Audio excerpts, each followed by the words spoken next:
Welcome back to Ask a Pennsylvania Dutchman. My name is Chris LaRose, and this here is Doug Maidenford, our resident Dutchman. How are you, Doug? I'm ready. Alright, well, this question comes in from a teacher. This is from Bill Deavor of Castanea, Pennsylvania. And he's saying that, well, being a teacher, I'm finding that more and more students nowadays are being diagnosed with ADD and ADHD. What are your thoughts and opinions on this? I'll tell you what. It's a whole lot of phooey. 20 years ago, we didn't have this ADD and ADHD. Now, for those of you that don't know what that stands for, I'll tell you what it stands for. Bullcrap. But, according to the medical profession, it's attention deficit disorder or attention deficit hypertension disorder. Well, now, let me tell you. These things have been around before. They just called it multitasking. They called it kids that couldn't sit still. But today, we gotta have fancy terms for it. And disorders. And there's two reasons that these diseases exist. And I'm not even gonna call them diseases, because they ain't. Reason number one. Are you ready for this? Parents. If you got a kid that can't sit still, then it's your fault because you didn't teach him right when he was growing up. Look, I was a little kid too at one time. That might be hard to believe. But when we went to church, my grandmother always sat next to me. And as soon as I got a little roochie in the pew, the hammer flew, if you know what I mean.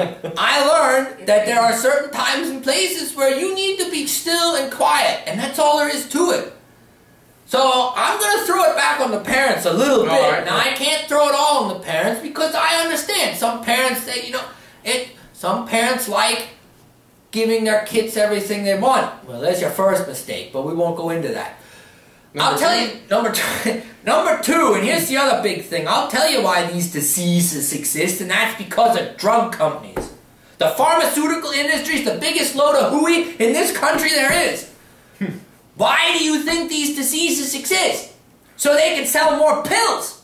That's why. I believe and then you got these little kids that are 5 or 6 years old. Do no better. A kid that old is gonna be a little roochie in the seat. They can't. That's human nature. But no, mom and dad get scared. They take the kid to the doctor, or what's worse, and this really makes me mad. I'll tell you what. We got these people in schools that as soon as they see a kid who can't sit still, automatically, you gotta get that kid checked out. Well, now that's gonna scare our parents. They're gonna say, well, I bet I would. They take him to a doctor. Now the doctor's gonna say, well, we gotta run a test. Well, the test questions are always gonna come out the same. The kid's gonna end up being roochie in the seat. Well, that's number one on the list for ADD. So the doctor says, well, Mr. and Mrs. So-and-so, little Johnny, needs tested positive for ADD. But don't worry, we got pills for this. So now what? Now mom and dad have to go to the drugstore and buy pills for their kid. Now remember, this kid's a kid, 7, 8, 9 years old. Now they're paying money for pills. Who's making money?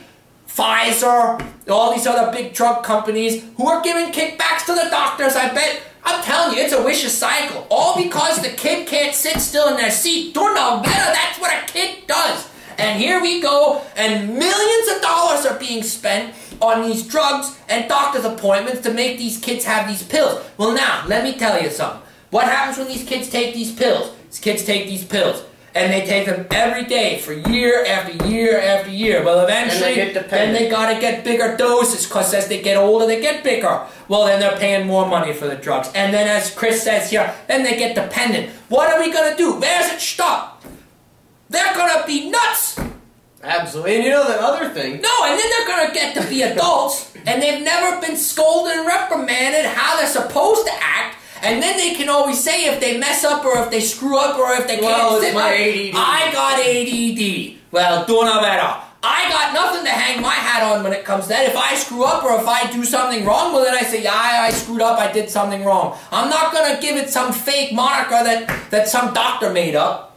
And how this is screwing our country up, and I'll tell you why. Because we don't know the long-term effects of this. We've only had kids on these drugs for a couple years now. 20 years down the road, what's it going to be like? Everybody's going to be walking around like a zombie with these pills. Zonked out on sedatives and... Yeah, and you know what else? Everybody's always worried about drugs in this country. Marijuana and cocaine and all this stuff. Do you know what the number one drug abuse in the United States is right now? Adderall? Prescription pills! These kids are getting hooked on this stuff and then they go and they raid grandma and grandpa's medicine cabinet. Dunovetta, let me tell you something. You gotta be hard up if you're gonna go steal your medicine from grandparents just so you can get high. And we can all trace it back to that mother not making the kids sit still in church. Exactly. And I'd also like to blame technology too. Because if you have all this flashy technology like yelling at you 24/7, of course you're going to have a hard time focusing on one thing or the other if society's training you to not do that. You know? Why can't we get back to the basics in this country? Like gardening. Like getting a kid out, instead of letting the kids sit and watch television and all these images floating around. Give them a shovel and tell them to go outside. Give them a shovel and say, let's go outside and do something. I'm not saying they have to do garden work. Take them for a walk. Get them some fresh air. Do no better. Maybe their body will start to realize that, you know, this is the way it is. Sunlight's good for you. Sunlight has vitamin D. It is good for you. I really am scared. I am too, I believe you. You probably can tell I'm a little worked up. Maybe I should take a pill for that. Don't know that all. All right, well. Hey, don't buy into this. I really, I'm not a conspiracy theorist at all. But I'll tell you what, I think something's a little shady going on here. All right, well, no, think about it. There's something a little shady. I believe it. All right, well, you heard it straight from the PA Dutchman. This is Ask a PA Dutchman. My name is Chris, and this here is Doug. If a kid is a little roochie, let him be a kid. Don't shove pills down their throat. Pills are bad. Pills are bad. Don't do drugs and stay in school. Yeah, there's your plus for the day. Mock scoot. Mock scoot. If you have a question, why you have to email us at bustapa@yahoo.com.